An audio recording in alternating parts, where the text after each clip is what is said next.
Hi, my name is Teena Starr, and I'm one of the founders of Heal Land alongside of my husband, Kenny Starr.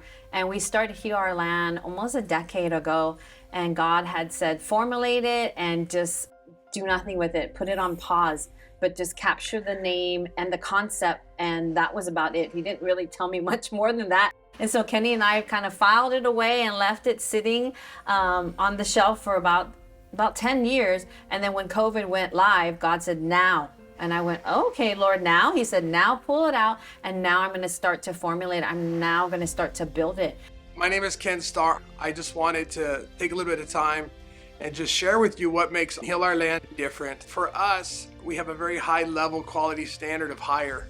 We also believe in life-changing restoration. We're constantly, we bring in working on ourselves, we bring in life coaches, we bring in different tools for everybody to grow. So we have a nonprofit, a 501c3 called Heal Our Land, healourland.org. And Heal Our Land does amazing things.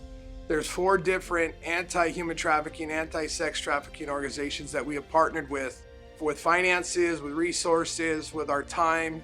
We come alongside them and we help them grow. We help them rescue victims of human trafficking and then bring in restoration and healing and then bringing those people back into society and live a healthy, transformed life.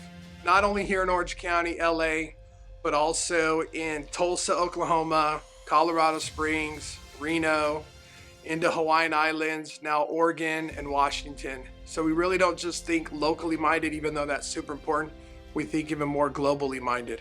Another initiative we are really passionate about is creating a healthy school environment. We've now bought a couple campuses. We own 2 different campuses. One's 2.5 acres, 3 buildings. We're building a Kingdom Academy, a safe place for children to come in and learn about their identity. It's called Abba's Kids, the Father's Kids. And it is absolutely amazing. We were renovating this property. We're getting ready to open in September in Vancouver, Washington. We just bought our 2nd campus. We just bought it from the city. It used to be the former elementary school. That project is going on right now. We're renovating that. And we really believe passionately that children need a safe place where they can grow in who they are in God and who they are as world changers to make a difference here in society. Thank you, everyone, for listening. Thank you so much for taking the time. We are honored and privileged to serve you. Thank you so much.